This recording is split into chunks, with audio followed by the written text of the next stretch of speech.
Chepang community network नेपालको आदिवासी जनजाति मध्ये एक जो शिक्षा प्रविधि र आधारभूत सेवाहरूको पहुँचबाट दशकौंदेखि पछाडि पर्दै आएका छन्। यो क्षेत्रको अधिकांश भागमा अझै पनि विद्युत नियमित छैन।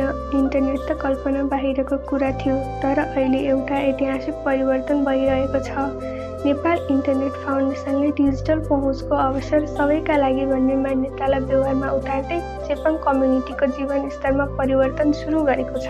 चेपाङमा रहेको दुईवटा स्कुल, श्री स्वराज जगज्योति माध्यमिक विद्यालय र श्री राष्ट्रिय माध्यमिक विद्यालयमा इन्टरनेट जडान गरिएको छ। त्यहाँ 1500 भन्दा बढी विद्यार्थीहरूले इन्टरनेटको युज गर्दै आएका छन्। बिहानको समयमा 500 Mbps र बेलुकाको समयमा 1 Gbps सम्मको इन्टरनेटको स्पिड रहेको छ। इन्टरनेटले गर्दा डिजिटल डिभाइड कम हुँदै गएको छ, जसले गर्दा चेपाङका बालबालिकाहरूमा पनि विश्वसँग जोडिने अवसरमा छन्। शिक्षकहरू इन्टरनेटको सहयोगले नयाँ शिक्षा सामग्री तयार गर्न सक्षम भएका छन्। चेपाङ समुदायमा इन्टरनेटको प्रवेश केवल प्रविधिको विषय होइन, समानता, अवसर र सम्मानको पुनर्वासा हो।